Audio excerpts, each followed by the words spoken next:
I was given the opportunity to do my field experience at Perrin-Witt Elementary School in Perrin, Texas. Perrin is a rural town located about an hour north of Stephenville, right off of 281, in between Mineral Wells and Jacksboro. The town of Perrin is comprised of 4 main buildings: the school, a convenience store, a feed store, and a post office. Perrin's community members are mostly made up of middle-class Caucasians, many of which either farm in or around the town or travel to the surrounding cities to work. Perrin Elementary is a 2A school made up of 190 students pre-K through 6th grade. Of these students, 76% are Caucasian and 22% are Hispanic. After speaking with my mentor teacher, she expressed to me that Perrin has many students who come from migrant working families, in which they do not stay at the school for long periods of time. This has a major impact on not only the makeup of a classroom, but also of its students. At Perrin, they take the pride in practicing respectful and safe behaviors. Each morning, they have a motto that they recite at the end of announcements. Follow the pirate code today, and you will succeed in every way. They also have the pirate code of conduct up in the hall for teachers and students to see as they pass through. This gave me some insight on the expectations of not only the classroom, but my student, KL. KL is in 4th grade, and I was given the opportunity to tutor him in math. After my first visit and speaking with my mentor teacher, I learned that KL is a visual learner and really enjoys finding different ways to figure out his math problems.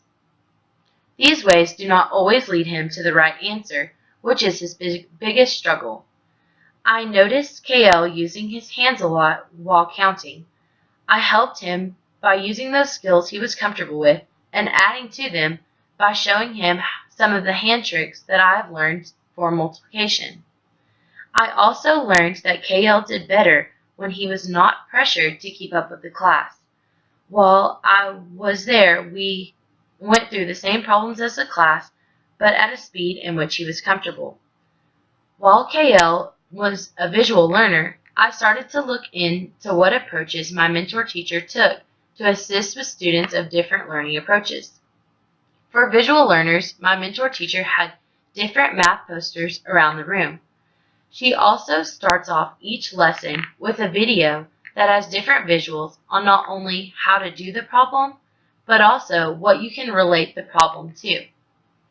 The video can also be geared towards verbal learners, as it goes through step by step how to work out each equation.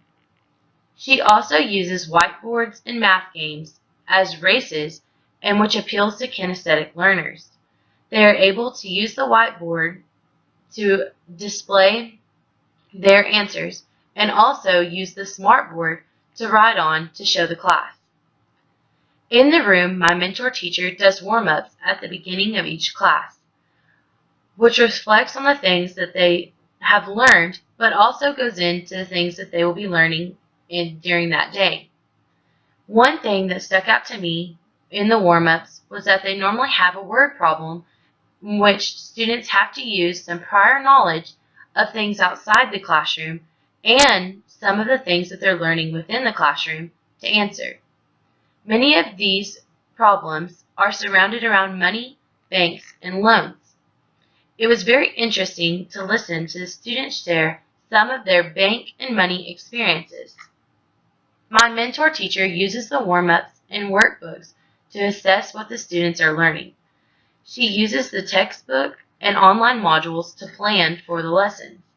She also does testing every other week to assess whether or not the children are grasping the material in which she is going over. Overall, I really enjoyed my time I was able to spend at Perrin Elementary.